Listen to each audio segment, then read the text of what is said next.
The popular image of Bigfoot is almost always tied to the Pacific Northwest. We think of the rainy, fern-covered forests of Washington and Oregon, or the famous Patterson-Gimlin film shot in California. But there is a secret kept by the people of the American East, the Appalachian Mountains, specifically the Blue Ridge chain that stretches through Virginia and North Carolina, have a history of sightings that is just as old, and often more terrifying, than anything on the West Coast. To understand why a massive bipedal predator could exist in the Blue Ridge, you first have to look at the map. This is not a park, it is a fortress. The terrain consists of steep, rugged slopes, covered in a canopy so dense that satellite imagery cannot penetrate it. There are hollows in these mountains where no human has set foot in 50 years. It is an ecosystem that creates a perfect biological corridor, allowing an animal to migrate from Pennsylvania down to Georgia without ever being seen by civilization, provided it stays off the Appalachian Trail. In the local dialect, they don't always call it Bigfoot. The old-timers in Virginia and West Virginia call it the wood booger, or simply the hairy man. These names are spoken with a specific tone of reverence and fear. They are not talking about a myth. They are talking about a neighbor. The history of these sightings goes back to the very first frontiersmen. There is a persistent historical account involving Daniel Boone, the famous pioneer. In the late 1700s, Boone claimed to have killed a creature he called a Yahoo. He described it as a 10-foot-tall, hairy giant that he shot in the mountains. While history books often dismiss this as a tall tale, Boone was a serious man, a survivalist who knew the difference between a bear and a man. He insisted until his death that what he killed was neither. This aligns disturbingly well with the oral traditions of the Cherokee, who inhabited these lands long before Boone. They spoke of the Solkalu, or the slant-eyed giant. He was the master of the game, a massive hairy figure who lived on the mountain peaks and controlled the movement of deer and bear. The Cherokee did not view him as a spirit, but as a physical being that could be communicated with, and importantly, angered. But we do not need to rely on ancient history to find evidence. In the 1970s, the Blue Ridge Mountains experienced a flap of sightings that caused genuine panic in the local communities. It wasn't just campers seeing shadows. It was law enforcement officers seeing monsters. In 1978, near the town of Marlinton, West Virginia, just on the edge of the Blue Ridge geology, a series of events unfolded that defied explanation. It began with cattle. Farmers reported that their cows were breaking through fences, not to escape, but to get closer to the barns, as if they were terrified of something coming from the woods. Then came the sightings. A police officer, driving a patrol car on a winding mountain road at 2 a.m., reported seeing a creature standing in the ditch. He described it as standing nearly 8 feet tall, covered in dark matted hair, with eyes that reflected the headlights with a distinct red glow. What terrified the officer was not the creature's size, but its lack of fear. It didn't run, it watched him. As the officer slowed the car, the creature simply turned and stepped over a 4-foot barbed wire fence, with the casual ease of a human stepping over a curb. This report triggered a cascade of calls.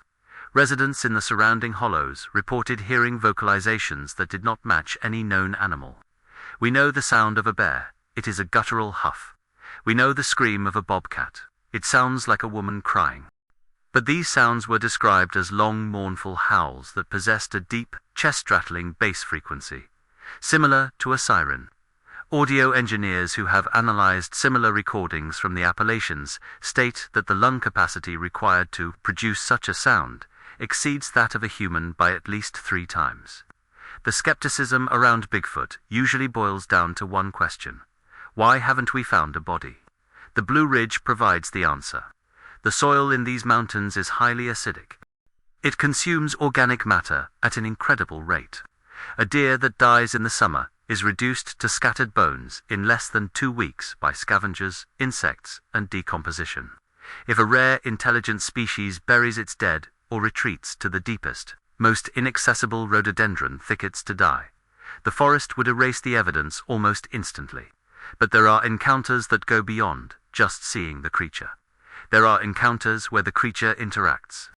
In the 1980s, a family living in a remote cabin near the Blue Ridge Parkway reported a siege. Night after night, massive stones were thrown from the tree line onto their tin roof. These were not pebbles. They were river rocks, weighing 10 to 15 pounds. No human could throw a rock of that weight with that trajectory without being seen. When the father went out with a shotgun, the throwing stopped. When he went back inside, it resumed. It was a display of intelligence, of testing boundaries. The Blue Ridge Bigfoot seems to differ from its Pacific Northwest cousin in behavior. The reports from the East Coast describe a more aggressive animal, while the West Coast Sasquatch is often depicted as a shy giant. The Appalachian wood booger is territorial. It screams, it throws rocks, it parallels hikers, walking alongside them just out of sight in the brush, breaking branches to let them know, I am here, and you need to leave. To understand how a breeding population of massive primates could remain hidden in the 21st century on the East Coast, we have to stop looking at the forest as humans see it, and start seeing it as a predator sees it. Humans navigate by roads, by trails marked with blazes, and by GPS. We follow the path of least resistance. A predator, however, navigates by cover and food source.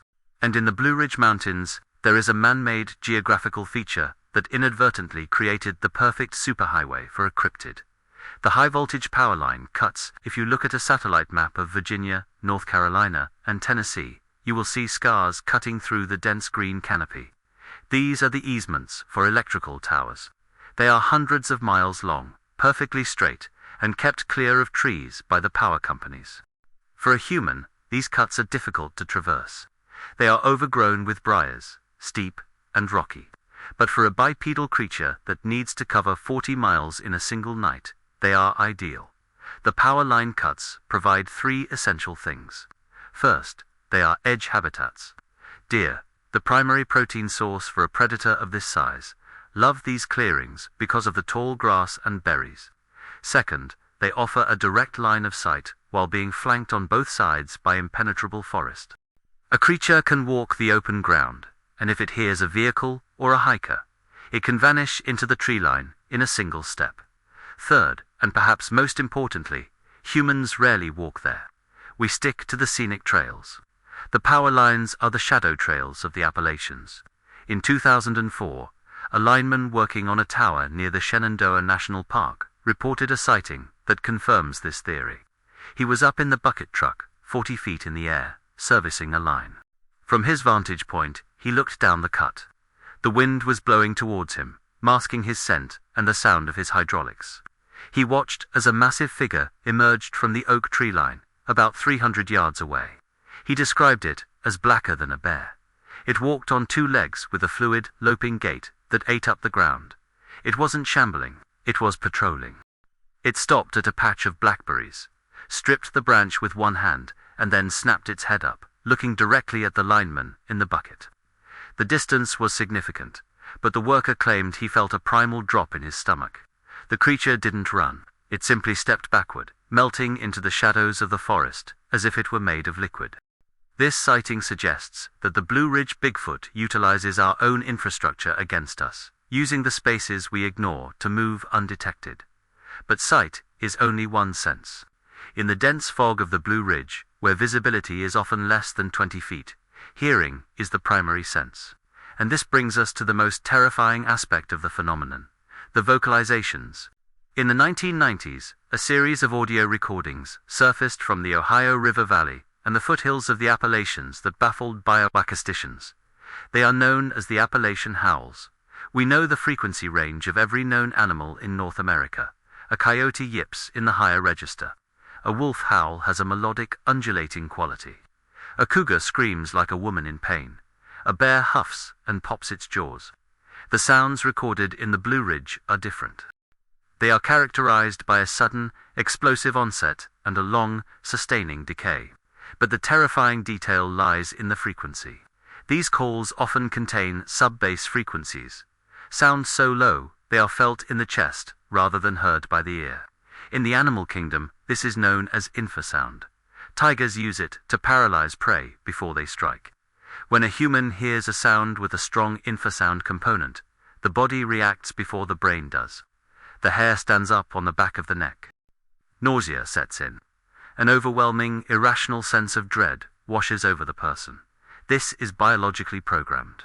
It is the body saying, "A predator is here."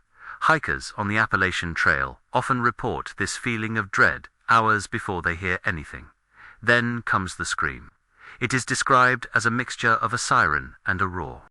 Audio analysis suggests that to produce a sound with that volume and depth, the creature would need a larynx, significantly larger than a human's, and a chest cavity, enormous enough to act as a resonance chamber. A human simply cannot physically make these sounds. We do not have the biological hardware. This leads us to a historical account that proves these encounters are not a modern invention. We go back to the early 19th century, to the Plot Balsam Mountains in North Carolina. This region is named after the Plot family, famous for breeding the Plot Hounder fearless dog, bred specifically to hunt bear and boar. The Plot family were not men who scared easily. They made their living fighting apex predators. The legend, which was recorded in the family's oral history and later in regional historical texts, speaks of a creature they called the Giant. It was not a bear. It was a bipedal monster that began terrorizing their homestead. It was stealing livestock, but not eating them in the field. It was carrying them away. The conflict culminated in a violent encounter at a hunting cabin. One of the Plot men was staying in the cabin with his prize hounds. In the middle of the night, the dogs, animals that would charge a 500-pound black bear without hesitation, began to whine and cower under the bed. The smell hit the cabin first. It was described as a stench of wet mold, musk, and rotting death. Then, the door was tested. Not scratched, but pushed. The heavy timber latch strained. The creature outside was immensely strong. When the door wouldn't give, the creature climbed onto the roof. The Plot family account describes the terrifying sound of heavy footsteps on the shingles. And then, the chimney began to be dismantled. The creature was tearing the stones off the chimney to try and enter from above, or smoke the man out. The hunter fired his musket up the chimney. There was a roar of pain, a massive thud, as the creature jumped from the roof, and then the sound of it crashing through the rhododendrons as it fled. The next morning, they found blood, but they also found footprints. They were shaped like a man's foot, but they were 18 inches long and splayed at the toes. This story is critical because it predates the term Bigfoot by 100 years. It predates the movie King Kong. It predates the internet. The Plot family had no reason to invent a monster. They were serious hunters. They described a biological reality, a territorial predator that was intelligent enough to try to dismantle a chimney and strong enough to carry livestock. This aggression marks the Blue Ridge sightings as distinct. In the Pacific Northwest, Sasquatch is often described as a gentle giant that throws pine cones. In the Appalachians, the creature is described as a booger that throws boulders. Why the difference? Some researchers theorize it is due to population density. The East Coast is older, more settled, and more crowded. The creatures here have less room to hide. They are more stressed. They are in constant competition for territory. We must also consider the geological concept of the karst landscape. The Appalachians are honeycombed with limestone caves. We spoke of the power lines as a highway, but the true highway might be underground. If these creatures are utilizing the vast cave systems to sleep during the day and move undetected, it would explain why we never find their dens. They aren't building nests of leaves in the open. They are retreating into the earth. In 2009, a caver in Tennessee reported a disturbing find deep inside a cave system that was supposedly unexplored. 3 miles in, he found a bedding area. It was a depression in the dry clay, lined with woven cedar bark. Next to it were the remains of several deer, twisted and broken, and a pile of scat that was analyzed and found to contain a mixture of berries and raw venison, but no parasite load that matched a bear. The caver left and never returned. He claimed the feeling of being watched in that total darkness was so intense he nearly had a panic attack. This combination of factors, the power line highways, the bioacoustic weaponry of their screams, the historical violence of the Plot encounter, and the potential use of cave systems paints a picture of an animal that is perfectly adapted to the Appalachian environment. It is not a magical being. It is a biological masterpiece of stealth and power. and it has been watching us for a very long time. As we move deeper into this investigation, we have to look at the specific hotspots. There is a stretch of the Blue Ridge Parkway in Virginia where cars have reportedly hit something that destroyed the vehicle, but when the driver got out, the road was empty. No deer, no bear, just a massive dent and a lingering smell of musk. There is a comforting lie we tell ourselves about the Blue Ridge Bigfoot. We like to imagine that if such a creature exists, it stays deep in the unmapped hollows, far away from paved roads, subdivisions, and school bus stops. We want to believe that there is a clear line of demarcation between their world and ours, but the data from the last 40 years suggests that this line does not exist. In the late 1970s, and persisting into the early 2000s, the state of Virginia experienced what cryptozoologists call a flap, a sudden, intense cluster of sightings that occurred not in the backcountry, but on the fringes of civilization. This brings us to the terrifying reality of the urban interface. The Blue Ridge Mountains do not just end. They bleed into the rolling foothills of suburbia. As development pushes higher up the slopes, we are not just destroying habitat. We are moving into the living room of a territorial predator. The reports from this era are distinct. They don't involve hikers miles from help. They involve mothers washing dishes at the kitchen window and looking out to see a massive, dark figure standing by the swing set, watching the house. They involve commuters driving home on Route 29 at night, seeing a bipedal shape sprint across 4 lanes of traffic in 3 strides. This proximity forces us to analyze a biological aspect of the creature that is often mocked in pop culture, but is terrifying in reality: the smell. Witnesses almost universally report an odor, but to call it a bad smell is a dangerous understatement. Survivors of close encounters describe it as a physical blow. It is a wall of stench that induces immediate gagging, watering eyes, and a primal flight response. It is described as a mixture of wet dog, skunk spray, rotting garbage, and sulfur. Biologically, this suggests that the odor is not merely a result of poor hygiene. It is a defense mechanism. In nature, we see this in the mustelid. Family skunks, wolverines, and ferret switch use anal scent glands to repel predators. Gorillas, when stressed or aggressive, release a pungent sweat from their axillary glands that can be smelled from significant distances. If the Blue Ridge Bigfoot is a primate, it is likely utilizing a weaponized form of this biology. The olfactory factor serves 2 purposes. First, it is a chemical warning system. In the thick rhododendron forests, where visibility is 0, scent travels further than sight. The smell says, "I am here. Turn back." Second, and more disturbing, is the theory that the scent acts as a paralytic agent for prey.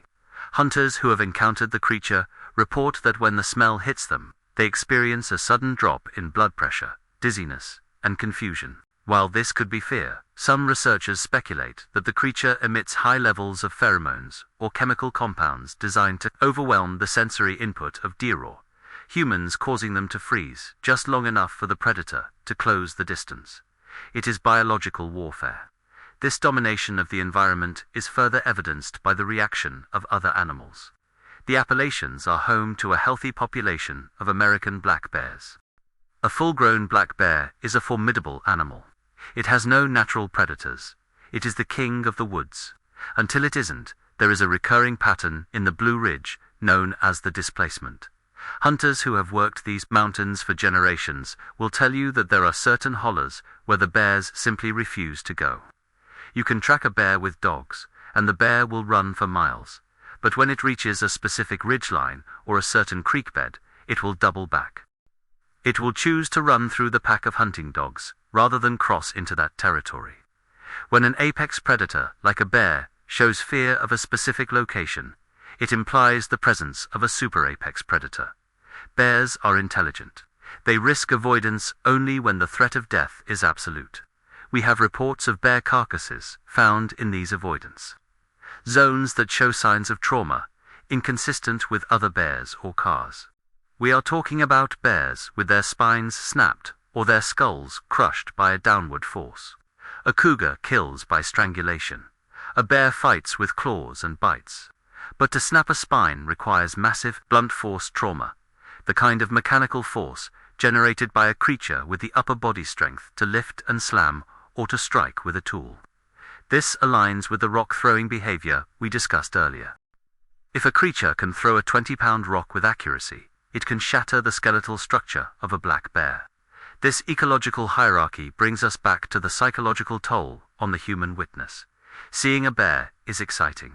Seeing a Bigfoot is ontological shock. It breaks the witness's worldview. In 1982, near the town of Culpeper, Virginia, a man was driving his truck down a gravel access road near the power lines. It was dusk. He saw what he thought was a tree stump on the side of the road. As he passed, the stump stood up. It was a creature covered in matted, dark red hair, standing over 7 feet tall.